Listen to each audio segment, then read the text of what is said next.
BRS party good morning అండి. Yes, ఇప్పుడు రేవంత్ రెడ్డి మాటలు మీరు వినే ఉంటారు. ఢిల్లీ టూర్ తర్వాత మీడియాతో చిట్ చాట్ లో కూడా కొన్ని ఆసక్తికర కమెంట్స్ కూడా చేయడం జరిగింది. సో ఇందులో ముఖ్యంగా బీఆర్ఎస్ ని బీజేపీ ప్రొటెక్ట్ చేస్తుందన్న విషయంలో కూడా ఒక రకంగా మాట్లాడడం అయితే జరిగింది. అంటే సిబిఐ కేసుకి అప్పగించాలని చెప్పేసి అంటే కూడా మీరు వాదన అంటే ఈ ఫోటో ట్యాంపింగ్ కానివ్వండి, అదేవిధంగా డ్రగ్స్ విచారణ కానివ్వండి, ఇవన్నీ కూడా సిబిఐకి అప్పగించాలని మీరు అంటున్నారు. లేదు, ఇది సిట్ బాగానే చేస్తుంది కదా, ఇదంతా హైకోర్టు పరిధిలోనే ఉంది, ఇదంతా హైకోర్టు మానిటరింగ్ చేస్తుంది అంటూ కూడా వాళ్ళ వాదన ఉంది.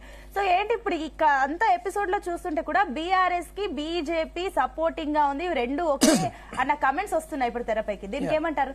మొదట ప్యానెల్లోని మిత్రులకు, మీకు అట్లాగే మన వ్యూవర్స్ అందరికి నమస్కారం అండి. ఈ రోజు ఈ విషయాన్ని రెండు డైమెన్షన్స్ లో చూడాల్సిన అక్కర ఉన్నదండి.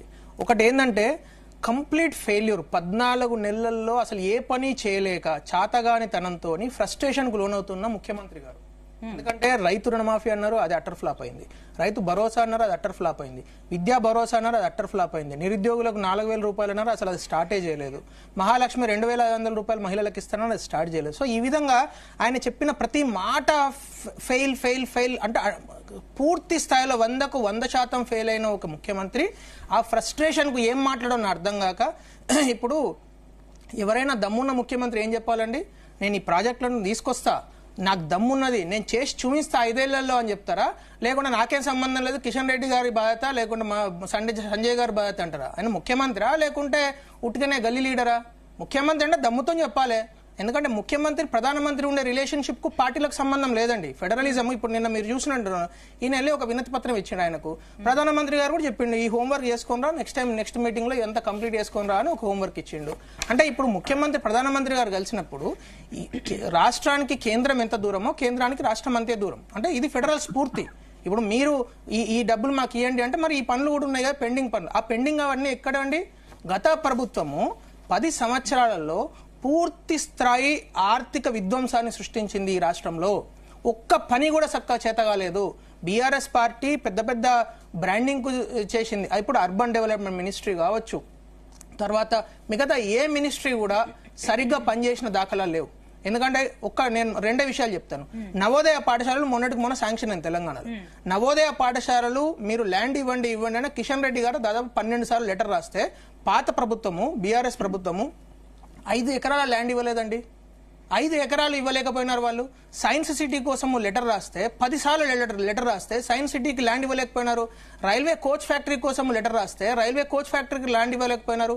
సో ఈ ఫెడరల్ స్ఫూర్తి అనేది ఇప్పుడు కేంద్ర ప్రభుత్వము అంతేందుకు గిరిజన బిడ్డల కోసం గిరిజన యూనివర్సిటీ 2023 అక్టోబర్లో అనౌన్స్మెంట్ చేస్తే, కేబినెట్ అప్రూవ్ చేస్తే 2024 డిసెంబర్లో కానీ ల్యాండ్ అక్విజిషన్ కంప్లీట్ కాలేదు. ఒక సంవత్సరం మొత్తం గిరిజన బిడ్డలు రెంటెడ్ స్కూళ్లలో అంటే రెంట్ భవనాలలో వాళ్ళు అకాడమిక్ ఇయర్ కంప్లీట్ చేయాల్సి వచ్చింది. నేననేది ఏంటంటే భారతీయ జనతా పార్టీ, కేంద్ర ప్రభుత్వము, మోడీ ప్రభుత్వము తెలంగాణ ప్రజలకు కమిటెడ్, తెలంగాణ ప్రాంతానికి కమిటెడ్. అంతేగాని మీ అకౌంట్లోకి డబ్బులు ఇస్తేనే మాకు డబ్బులు ఇచ్చినట్టు ఆ తప్పు మాట అండి. ఈ రాష్ట్రానికి 10 సంవత్సరాల్లో ఒక్క ట్యాక్స్ డెవల్యూషన్ 1,78,000 కోట్ల రూపాయలు ఈ రాష్ట్రానికి ఇచ్చింది కేంద్ర ప్రభుత్వము. 5 లక్షల కోట్ల రూపాయల అభివృద్ధి పనులు చేసింది ఈ కేంద్ర ప్రభుత్వం. ఇక్కడ నేను చెప్పేది ఇక్కడ ఉన్న హైవేలు కావచ్చు, అమృత్ స్కీమ్ కింద ఏదైతే రైల్వే స్టేషన్ల అభివృద్ధి కావచ్చు. ఇక్కడ ఇప్పుడు అభివృద్ధి అంటే సపోజ్ మీరు 1,00,000 రూపాయలు ట్యాక్స్ కట్టారనుకోండి, ప్రభుత్వం 1,00,000 రూపాయలు మీ జేబులో పెడితేనే అది అభివృద్ధి చేసినట్ట. మీరు వస్తున్న రోడ్డు అభివృద్ధి కాదా? మీరు పోస్తున్న డీజిల్ కు సబ్సిడీ అభివృద్ధి కాదా? మీరు వెళ్తున్న ఎయిర్పోర్ట్ ఎక్క ఫ్లైట్ ఇవన్నీ అభివృద్ధి కాదా? ఇవన్నీ ఎక్కడి నుంచి వస్తాయి?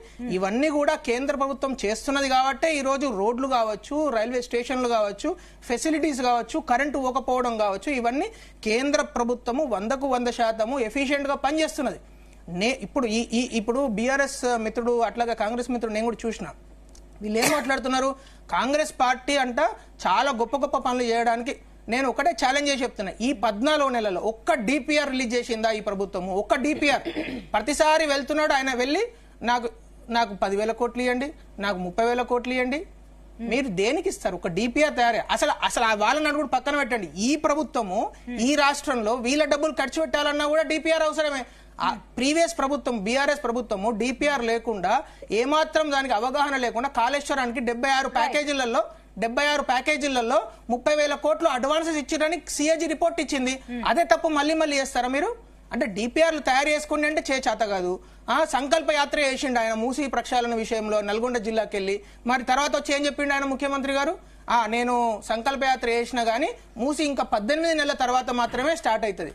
కానీ హడావుడిగా అక్కడ ఉన్న పేద బిడ్డల ఇల్లులు మాత్రం కూల్చేసే ఉపాయం చేశారు, మూసీ పునరుజ్జీవనం. అంటే నేను అనేది ఏంటంటే ఈ ముఖ్యమంత్రి గారికి ఫ్రస్ట్రేషన్ పెరిగిపోతున్నది, ఏది చేతనైతే లేదు, ఏది కూడా ఆయన చెప్పిన చాలా పెద్ద పెద్ద మాటలు ఉన్నాయి. అంటే అవినీతిని తీసేస్తాం, కాళేశ్వరం స్కామ్ అన్నారు, గొర్రెల స్కామ్ అన్నారు, జిఎస్టీ స్కామ్ అన్నారు, ఫోన్ ట్యాపింగ్ స్కామ్ అని చెప్పేసి మీరు అంటున్నామండి. 100% విషయాల్లో కూడా రేవంత్ రెడ్డి నొక్కి చెప్పడం జరిగింది. ఫోన్ ట్యాపింగ్ అంశం కానివ్వండి, వాళ్ళ చాలా మంది ఇప్పుడు దుబాయ్ లో విదేశాల్లో ఉన్నారు, అది వాళ్ళకి సంబంధించి వాళ్ళని భారత్ కి రప్పించడానికి మీకు కేంద్రంకి లేఖ కూడా రాయడం జరిగింది. లేఖ రాస్తాడు ముఖ్యమంత్రి అనేటోడు, లేఖ రాస్తాడు మేడం.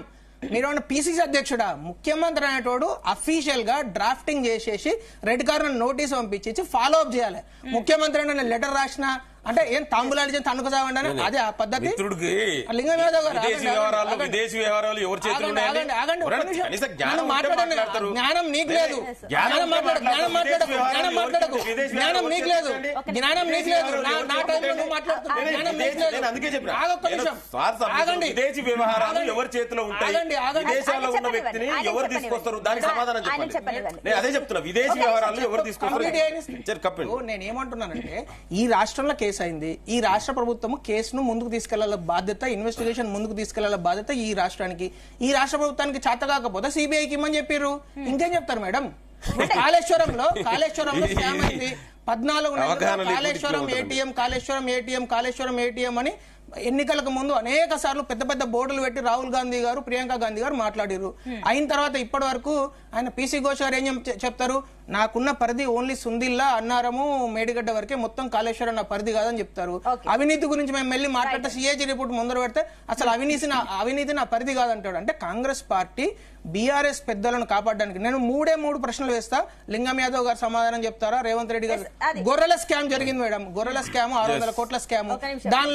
దానిలో అప్పుడు ప్రధాన నిందితుడు ఎవరైతే మంత్రి గారు ఉన్నారో తలసాని శ్రీనివాస యాదవ్ గారితో ముఖ్యమంత్రి గారు ఆల్మోస్ట్ వారానికి ఒకసారి కలుస్తున్నారు. రెండోది జిఎస్టీ స్కామ్ జరిగింది, అప్పుడున్న ఆర్థిక శాఖ మంత్రి కావచ్చు, అప్పుడున్న జిఎస్టీ రిలేటెడ్ ట్యాక్స్ రిలేటెడ్ మంత్రి కావచ్చు, మరి వారిని ఎందుకు ఇప్పటి వరకు వాళ్ళ మీద నోటీసులు పంపించలేదు? మూడోది కాళేశ్వరం స్కామ్ అన్నారు, కాళేశ్వరం అప్పుడు ఇరిగేషన్ మినిస్టర్ కు నోటీసు వెళ్ళదు, అప్పుడు ముఖ్యమంత్రికి నోటీస్ వెళ్ళదు. అసలు మీరు బేసిక్ నోటీస్ డ్రాఫ్టింగ్ చేస్తలేరు. ఇప్పుడు వాటి గురించి కనుక్కుందాం. లింగం యాదవ్ గారు అంటే ఈ ప్రశ్నలకు ఆన్సర్ మల్లేశ్వర్ గారి దగ్గరికి వెళ్దాం. ఆయన చాలాసేపటి నుంచి చూస్తున్నారు, ఆయనని కూడా ఒకసారి ఆయన రివ్యూ కూడా తీసుకుందాం. S Malleshwar garu, good morning అండి. Good morning madam. S Malleshwar garu, ఈ హోల్ సినారియో మీరు అంతా చూస్తూనే ఉన్నారు. బీఆర్ఎస్ వర్షన్ ఏంటి, బీజేపీ వర్షన్ ఏంటి, అదేవిధంగా